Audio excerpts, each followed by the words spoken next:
There was no evidence introduced as to who started the encounter.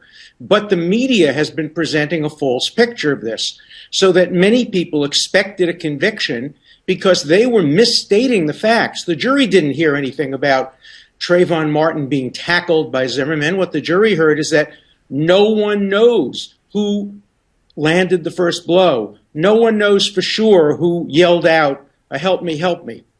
No one knows for sure who was on top and who was on bottom. The evidence seems to support strongly Zimmerman's claim that he was on bottom and that Trayvon Martin was banging his head against the concrete. So there was reasonable doubt, and I submit this case would have come out exactly the same way in Great Britain, except that it probably never would have been brought to trial in Great Britain, because you don't have elected prosecutors. You have appointed professional prosecutors.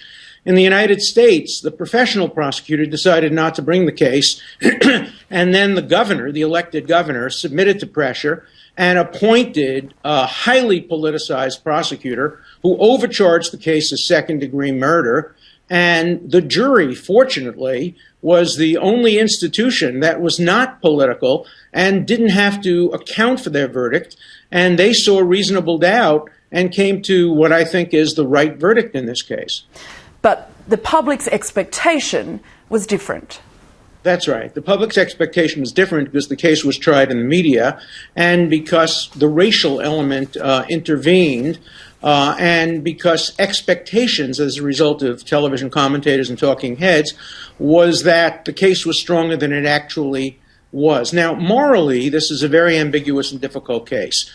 Zimmerman probably should not have followed him, probably should have listened to the police. He may have racially profiled Trayvon Martin, but legally this is not a close case. Legally this is a simple case because our system in the United States, borrowed from the British system, says that better for 10 guilty to go free than one innocent to be wrongly confined. So that proof beyond a reasonable doubt is a very, very daunting standard.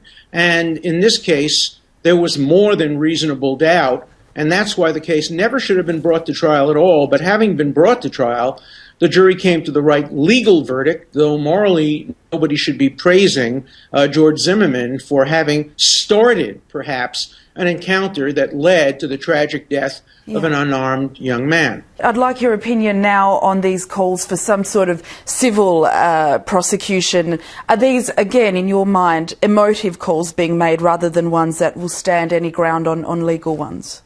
Well, I think a civil lawsuit by the family is a reasonable thing to bring. The standard of proof is much lower. But a Justice Department investigation for a civil rights violation would not be appropriate.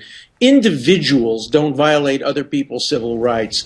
Civil rights are violated by governments, by institutions. And so I think the Justice Department should not be conducting a civil rights investigation here.